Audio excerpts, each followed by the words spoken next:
What's up guys, welcome back to the Decent Garage. Today's gonna be a fun video. It's gonna be a video, kind of a series of videos. I got a bunch of gauges from Gino's Garage.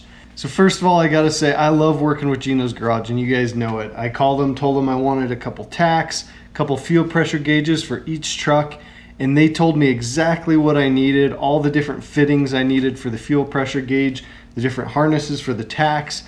So they really were able to help me out and know exactly what I needed. So I just got everything in and we're gonna start installing one gauge at a time, and I'm gonna show you guys how to do it. So make sure if you need anything, whether it's first gen or any generation Cummins, check out Gino's Garage. I'll put their phone number on the screen right now. That's one of the best ways to get to them, is actually just call them, and all their support staff have excellent knowledge and can help you out. Also, remember, check out decentgarage.com, shirts, hats, tumblers, mugs, keychains, stickers, whatever you want. I will also note, I'm using a bunch of different third-party companies to make and sell all this stuff, and most of the stuff ships from all those individual companies. So it's important to know that all the items you order, typically they're all gonna ship separately. I had to go with a bunch of different vendors because I wanted the most quality products I could find. The vendor that I got the shirts from, I didn't like the quality of their hats, so I found a different vendor for the hats. The vendor that I got the hats and shirts from, I didn't like their mugs and tumblers, so I got those from a whole different company. So they all ship from different companies. If you're ever worried about where's my product, it hasn't arrived yet, if you message me on Instagram or email me, I have the ability to see all the tracking information for every order, so I can get that information to you, let you know the status of it, but you're also emailed all the tracking information as well. But I'm happy to communicate with you, make sure everything's good. Let me know what you think of the shirts, hats, anything you order. I'm loving mine, so let's get to installing the first gauge. All right, so the first gauge we're gonna install is a TAC on the OG crew cab. Now, sadly, one of the most common TAC options for these trucks is the ISPro Classic TAC. Sadly, Gino's Garage informed me that ISPro is discontinuing their Classic TAC line. So I actually got the EV series TAC, which works well for the OG crew cab because all my other gauges are from the EV series. But I'll show you how to install the EV series TAC gauge. Now, if you do end up getting a Classic TAC, Ovens Garage, Tyler Ovens, he has an install video on the Classic TAC, and it's a great video. So I'll link that in the description below as well. Another thing to note before we get started is if you have a 92 or 93 first gen, you can buy a harness to hook it straight into the factory wiring harness of that truck. So that's what I'm going to do on the OG crew cab. Now, if you have an older first gen that doesn't have that factory harness, or even a later 12 valve Cummins, you can use a different harness. So that's what I have here to use on Prospector Bob. So we'll do that in a separate video so I can show you how to install that style of wiring harness for the TAC. So we got the TAC, we got the wiring harness. It came with some instructions, came with some butt connectors. I'm gonna be using the column mount gauge pod, which I really like. So I'll show you what modifications you have to make to the gauge to actually fit in here, because it doesn't fit very well, but we'll fix that. So the first thing that we're gonna do, we have a couple stud connectors and spade connectors on the back of the gauge. I grabbed some spade connectors and ring connectors to hook to those. I stripped the plastic piece off because we're gonna crimp them, solder them, and heat shrink them so they have great connections. So let's get all those hooked up to the wiring harness and then to the gauge, and then we'll move to the truck and I'll show you how to install it.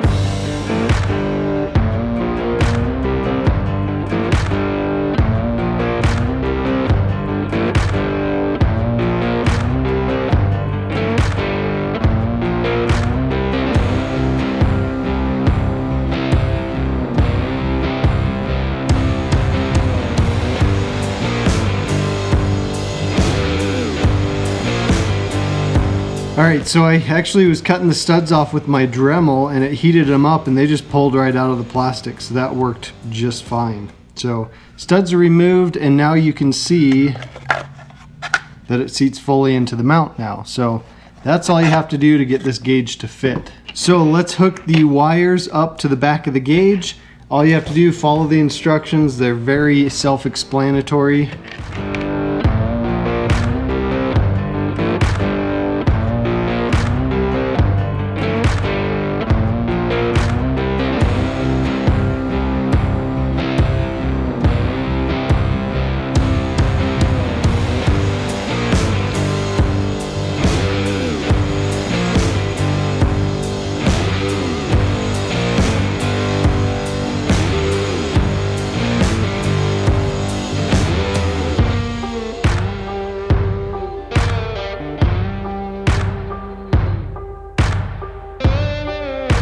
All right, so we have the gauge ready to go.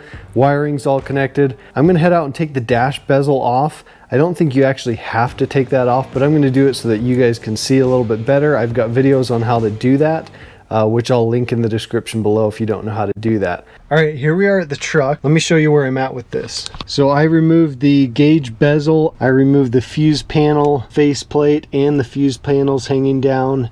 Again, you could probably do it without doing that, but it will make it a little bit easier.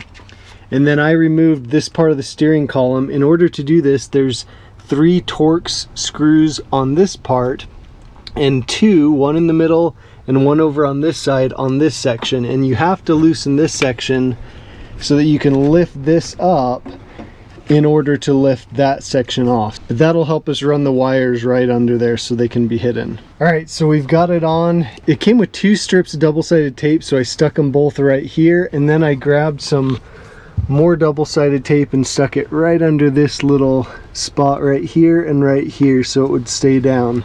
We've got our wires here. The harness that it plugs into is not far under here. It's actually just right here. I've already plugged it in to make sure the gauge works. So I'll show you that here in a second. And then the ground, I told you guys I was just gonna go to where the radio's grounded at, and that's a stud right here. So ground is already hooked up as well, but I'm gonna have to unhook it because this wire is way too long.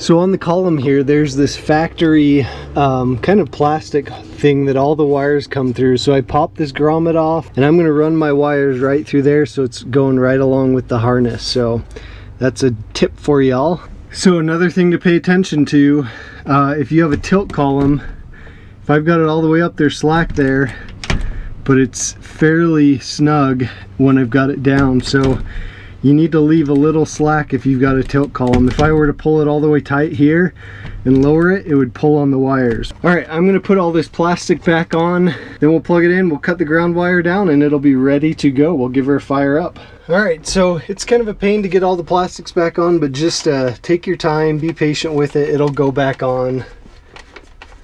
It's not difficult, it just takes some patience.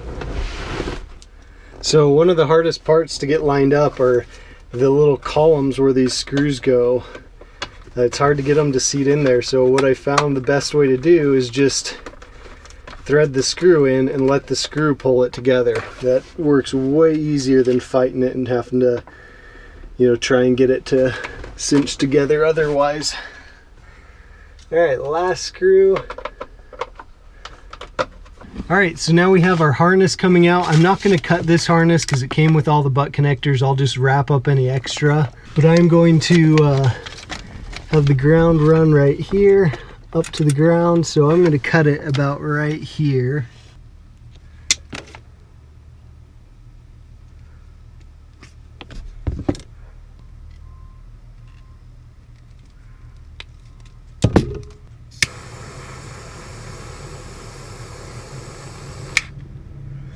Okay, so I'm gonna hook the ground up first,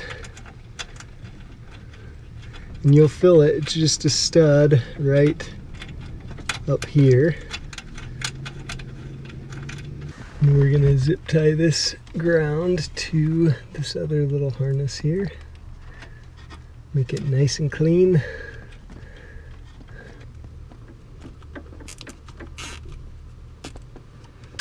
So I bundled the extra of the wiring harness, stuck it up here. I'll zip tie it up there. But here's the piece you're looking for. It's got 4 prongs on it, and the instructions are very clear about which color goes to which, except for if you're running a classic TACH, you use the white wire and you have the yellow one as extra. If you're using an EV series like I am, you use the yellow wire and your white wire is just extra. So that's the only difference. So let's hook it up. All right, there it is. So I'm gonna put everything back together and then let's fire the truck up. All right guys, everything's all buttoned back up. Time to see if it works. I'm gonna check the lights first. Let's get you guys a view on this. So Lights. Yes, they work. See if you can see that. Yep.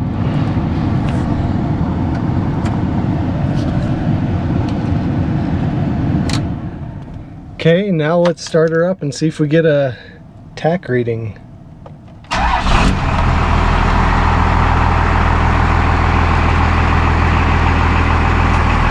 There we are, right at about 7:10.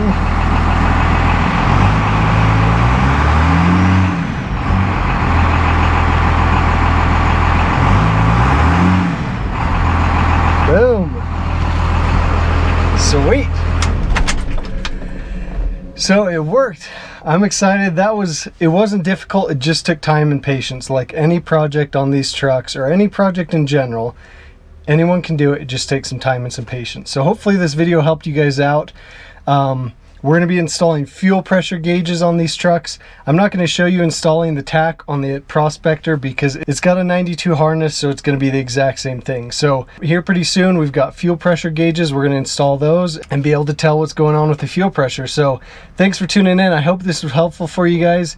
We will see you guys in the next video.